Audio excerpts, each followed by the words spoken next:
I'll read 6 poems from my book, Roaming Charges. And I'd like to start with the epigraph to the book by the American poet, James Tate. But people change. They grow up. They fly around. The first poem is called Satisfaction. It's 4 or 5 p.m. in the Middle East, and if the sky was a giant blackboard, we'd all be up on rooftops, blurring out the mess of winter clouds we made today. The sunset scribbled in as an afterthought. Instead, I'm caught between Mick Jagger's Satisfaction plugged into my ears and the speakers of the evening muezzin perched like doves in his minaret, cooing the many names of Allah, one voice feeding on the other, until both sound so much alike, I sing along. The next poem is called The Next Big War. You find among the meager helpings that wash up on the national shores baby bottles, plastic bottles, and other people's empty buckets, their lists only partially ticked off, never having made it to the other coast or stepped in traffic with the right amount of horsepower.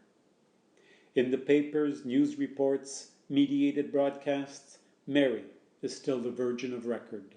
Elvis bears a grudge. The world is a big and beautifully dismayed blue pearl. You hear the next big war is just around the corner. Size and tripods, bodies made of Kevlar, the global hit parade gleaming on a stack of foreheads. Briefly on the cable channels, a different planet comes into view, pitted with bubbles and tender quips, a home without doors or similar household inventions, tagged with life-supporting third world flags, a place of palaces without the guardrails for the masses. A city we know too well comes out to play a game of shock and awe, accolades for the camouflage. Another city dreams itself a shoreline with a boat for two, a carousel on weekends, the wild discovery that it's always been self-contained, immured, and fortified. And again today, the genius of mortality nails to a blank and empty wall these words: before, this too was just a wall, fitted to a certainty of knowing who's got the better brain. A crane swings full circle. The square empties out. Those who wait for war have been duly disenchanted. The others park their cars. This poem is called Painter, Painter, and it deals with the Italian painter Giorgio de Chirico, who lived in Piazza di Spagna in a city called Rome. With his brush, he had pictured the city holed up on his walls, stepping down a set of stairs, pruned and geometric. He didn't miss a thing, an angel here, a scoundrel there, every flea in his neighbor's bed. He mistook the city for his books, icons, pillars for his palette. Light that old could only ever be imagined. He painted word for word what he was told.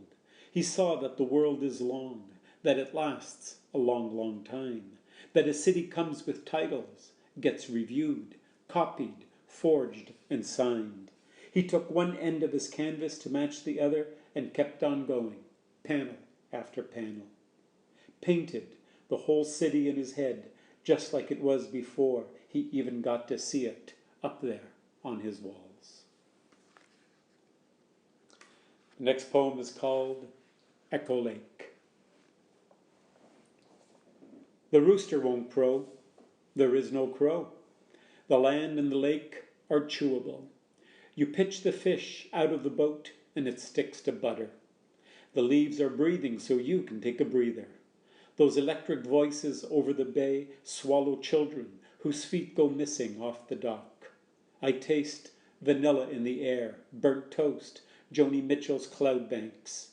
Talk of real estate in the abstract lands upon the land. Some days are better than others. Cargo becomes legendary. Groceries, luggage stuffed in paper bags, cottage cooked and gulp. Dog strangler creeps in and out of a conversation, puffs of Roundup, leafy greens and summer yews, thoughts of a life next door, and a lake that comes bobbing in a bottle. The corkscrew at the table sits among the empties. Records of cottage life pick at the brain, and laughter is a godliness that can't compare. And then, before you know it, a 60s sort of music evaporating off the night-soaked ripples of the lake reminds us that Herb and Andre, Chris and Debbie still have mothers on this earth. The last two poems come from the suite of poems called Poets on a Plane. The first one is titled Michael Ondaatje. Wish I had more time to fly, to read him on this flight. He could teach me a thing or two about body parts, where to put them in a poem. Take the inside of an elbow, the tender wrinkles of padded flesh, bent to shape a line, or the long leg left out in the aisle before I find my way back to another sigh. And the final poem, also from that suite, James Tate. I look for contraband in the infinite, in the work of others, ducks in a tree, tales of mishaps, ship shapes, insincerities that gloss the fugitive crickets and their happiness, slip-ups at the marvels of a spirit world still stuck in the land of vapors, a sound like distant thunder from the back of the plane. But all I get are broken records, misspelled LOVs, the same old chronology of past events, because nobody makes it up like they used to anymore. I'm up in the air with this son of a jet, and it tires me, for I am not getting any younger. When, I wonder, will I be one with the couch again? When, if I slumber, will the window seat be more than a poem could ever intend? There's a rooftop to my limits, and if I don't get a story out of this, I don't know what I'll do. Jump, perhaps, but what good is that without pencil and paper to make it true?